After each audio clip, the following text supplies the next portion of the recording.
चलिए हम लोग देख रहे थे प्रिंसिपल ऑफ टैक्सेशन की बात करेंगे आज हम लोग, यानी कि यहाँ पर हम लोग बात करने चल रहे हैं आज किसकी। हम लोग आज बात करेंगे कराधान के जो सिद्धांत हैं इनके बारे में चर्चा करेंगे। यानी कहने का मतलब है आज हम लोग बात करेंगे प्रिंसिपल ऑफ टैक्सेशन। कहने का मतलब है अभी तक हम लोगों ने जिन जिन चीज़ों की बात किया उसको अगर एक फ्रेमिंग में दिखाएं तो जैसे हम लोग ये बता सकते हैं कि कर के संदर्भ में हम लोगों ने किन किन चीज़ों पर चर्चा किया। तो पहली चीज़ देखिए, हमने कर के अर्थ के बारे में बताया कि कर होता क्या है। कर इज़ अ नेसेसरी पेमेंट है। ये किसके द्वारा लगाया जाता है? सरकार के द्वारा लगाया जाता है। सरकार के राजस्व का स्रोत है।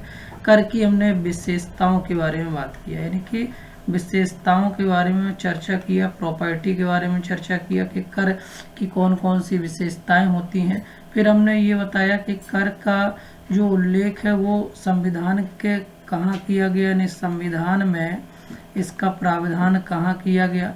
फिर हमने आपके ये भी बताया कि कर के जो विभिन्न यानी कि इसकी क्या है, यानी कि विशेषताएं हैं, उनके साथ साथ एक अच्छी कर प्रणाली यानी कर प्रणाली की क्या क्या विशेषताएं होनी चाहिए उस पर भी चर्चा किया। फिर हमने कर के विभिन्न प्रकार के नियमों के बारे में भी चर्चा किया। फिर हमने इसके साथ साथ जो एडम स्मिथ ने यानी कि कर के नियमों के बारे में बताया, 4 प्रकार के नियम थे, उसके बारे में भी चर्चा किया। फिर इसके साथ साथ हमने कर राजस्व के बारे में भी चर्चा किया कि टैक्स रेवेन्यू कहाँ से प्राप्त होगा।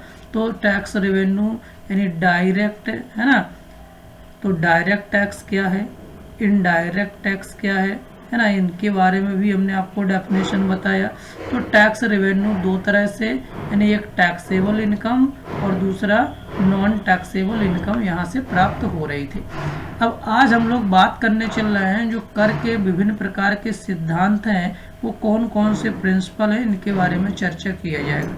तो देखिए हमने आपको बताया कि कराधान के विभिन्न प्रकार के सिद्धांत हैं। एक सिद्धांत है किसका, सेवा लागत का सिद्धांत।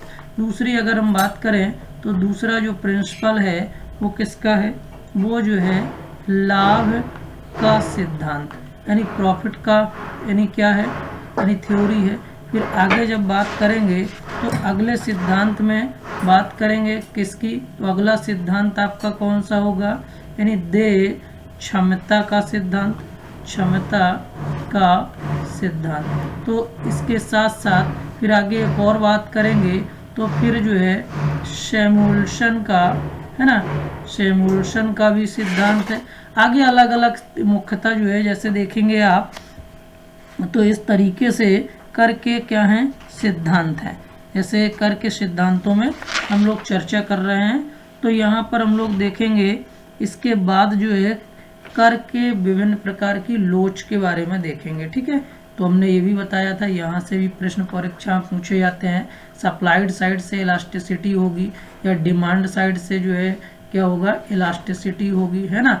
तो यहाँ पर डिमांड साइड की इलास्टिसिटी, सप्लाई साइड की इलास्टिसिटी होगी, तो क्रेता विक्रेता पर क्या प्रभाव पड़ेगा। तो इस वाले लेक्चर में हम लोग देखने चल रहे हैं कराधान के सिद्धांत, ठीक है। तो चलिए देखते हम लोग कराधान के सिद्धांत के बारे में चर्चा करते हैं, ठीक है। टैक्स के बारे में आप सभी लोग जान ही गए होंगे कि टैक्स क्या होता है, इसके बारे में हमने चर्चा भी किया, है ना। तो अब हम लोग जो है टैक्स के बारे में सिद्धांतों के बारे में देखते हैं। और सबसे पहले हम लोग देखते हैं कौन सा सिद्धांत, सेवा लागत का सिद्धांत, ठीक है, सेवा लागत का सिद्धांत, ठीक।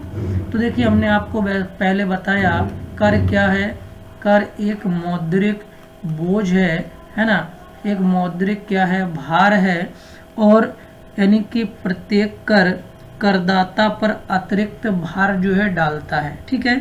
अब ये आवश्यकता होती है कि इस कर को क्या किया जाए, उतना ही लगाया जाए जितना व्यक्ति सहन कर सके, यानी उचित मात्रा में लगाया जाए। और क्या हो, ये न्याय यानी क्या हो, न्याय संगत हो, मतलब ये जस्टिफाई हो, ऐसा ना हो किसी पे ज़्यादा लग गया किसी पे कम लग गया तो व्यक्ति क्या है, यानी परेशान है। इसके साथ साथ अगर ये बात कही जाए कि अगर मान लो कर में थोड़ी सी भी वृद्धि किया जाता है तो उससे यानी व्यक्ति क्या होता है, प्रभावित होता है। अब सेवा लागत का सिद्धांत क्या कहता है, यानी कॉस्ट ऑफ सर्विस प्रिंसिपल, यानी इसको हम लोग क्या बोल रहे हैं, कॉस्ट ऑफ सर्विस प्रिंसिपल, ठीक है, कॉस्ट ऑफ सर्विस प्रिंसिपल।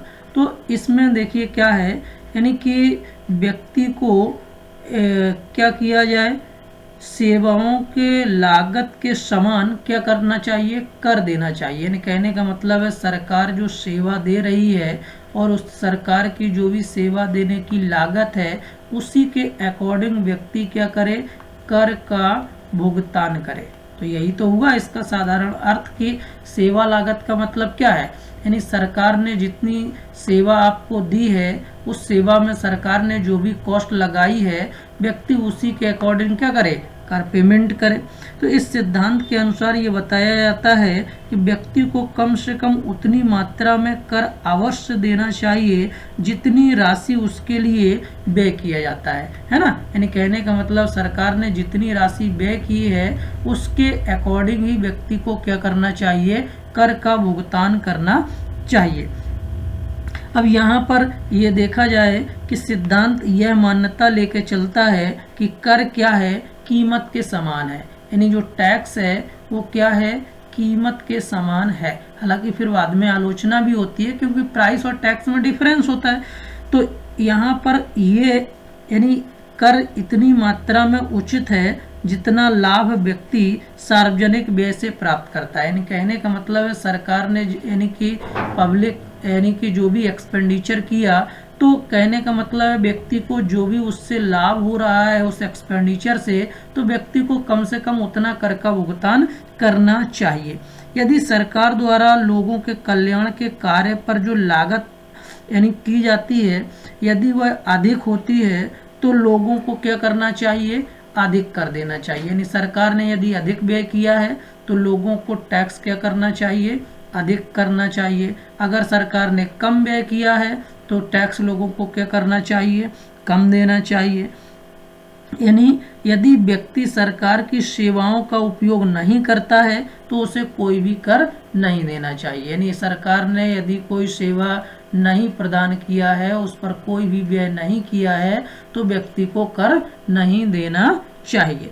अतः अगर हम बात करें तो इस सिद्धांत के अकॉर्डिंग यानी कि सिद्धांत केवल यही बताता है कि सिद्धांत कहता है क्या कि कराधान का आधार सरकार द्वारा करदाताओं को प्रदान की गई सेवाओं की लागत होना चाहिए। यानी कहने का मतलब सिद्धांत का सीधा सा निष्कर्ष ये है कि यानी कि अगर बात किया जाए तो सीधा सा निष्कर्ष ये निकला, कौन सा, यानी कंक्लूजन क्या है, कंक्लूजन ये हुआ कि यानी जो भी टैक्सेशन का जो बेस्ड है यानी जो आधार है, यानी कहने का मतलब है इस आधार के द्वारा यानी सरकार द्वारा जो भी करदाताओं को प्रदान की गई विभिन्न प्रकार की सेवाएं क्या होनी चाहिए, यानी जो भी सरकार का आधार है कर का वो क्या है, यानी लागत का है। यानी सरकार यानी क्या करे, व्यय करे और इसी व्यय के अकॉर्डिंग क्या करे, वो कर को वसूल करे। तो जितनी सरकार की लागत उतना ही टैक्स व्यक्ति को पेमेंट करना चाहिए। अब आगे चल करके इस वाले सिद्धांत की आलोचना की जाती है क्योंकि क्या होता है बहुत सारी चीज़ें जो कि यानी क्या है समस्याएं क्रिएट करती हैं। जैसे लागत का मापना क्या है, कठिन है। जैसे पार्क है, सड़क है, सुरक्षा है, न्याय है, सरकार के द्वारा दी गई यानी प्रति व्यक्ति की लागत कितनी होगी इसको माप पाना क्या होता है, कठिन होता है। इसलिए इसकी आलोचना की जाती है, ये जस्टिफाई नहीं है ना। यानी गलत मान्यताएं भी हैं क्योंकि कर कीमत के समान नहीं हो सकता है। तो इस तरीके से ये सिद्धांत केवल ये बता रहा था। इस लेक्चर में